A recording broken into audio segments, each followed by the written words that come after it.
as an artist and as a person, I've always sort of questioned the nature of permanence. What is our relationship to permanence?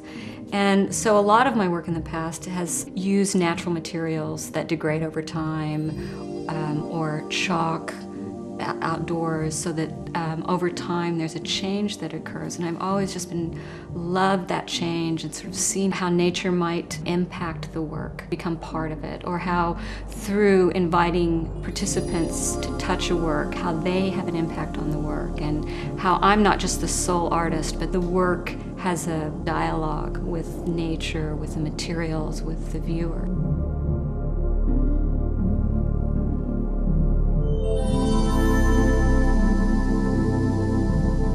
I knew that I wanted to work in a vast array of materials.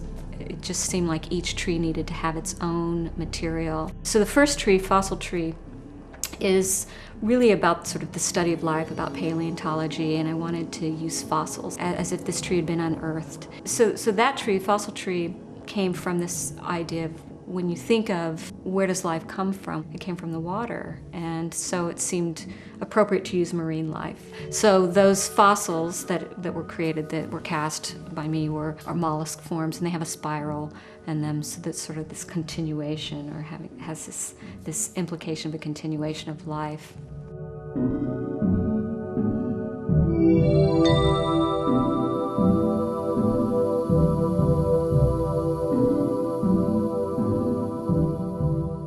The second tree, which is called First Tree, is based on an illustration that I came across of what scientists think the first tree looked like 420 million years ago.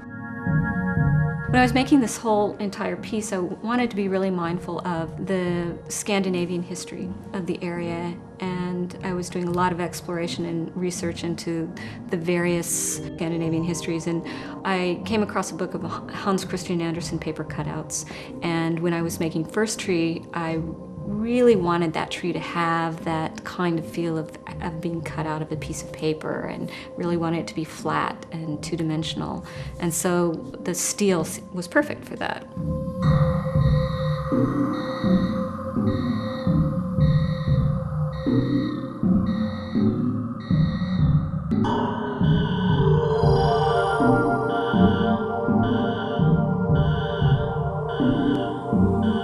And then the third tree is called Clam Tree, and when I was doing research, one of the stories that I read about was when the Chittenden locks were dredged, there were mountains and mountains and mountains and mountains of clams found. I hand-formed each piece, hand-molded and hand-formed over 1,000 shells.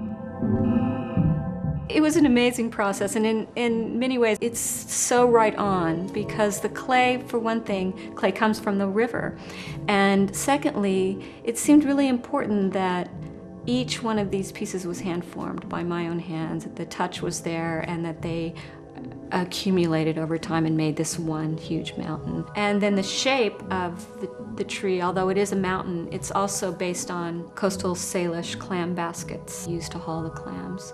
So I love that sort of circularity of the form.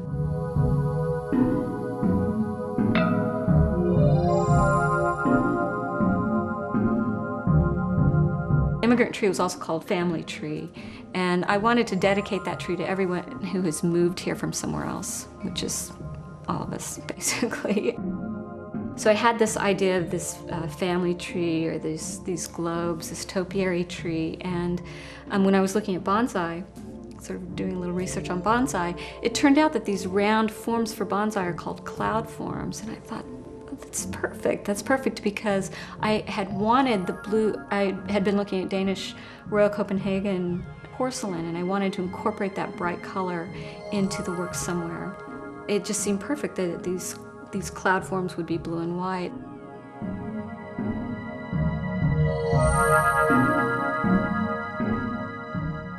I tell this really involved story, and I get really excited about Immigrant Tree, and it's these stories that I tell myself and while I'm making them, and it sort of forms the work. But I don't necessarily think that people looking at the work for the first time will understand all these stories. There's no way that they possibly could. I always hope that my work holds up without these underlying stories, but that if people find out the stories or know the stories, it just enhances the experience. The final tree is new growth tree. What I wanted to talk about in that tree is that I wanted to sort of have this grafting together of the old and the new, because I see old Ballard as being really proud and really rooted, having these very strong roots that are very important. And then new Ballard is sort of this vibrant, thriving energy. And so I wanted to put the two together because the new thriving energy could not survive without this strong foundation of rootedness. And the old couldn't survive without this new energy. So that's what new growth is.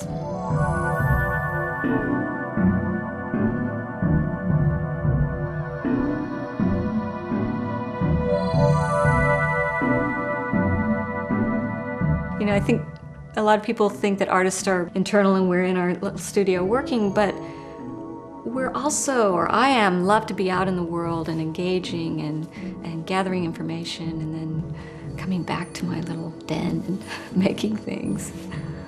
I love that.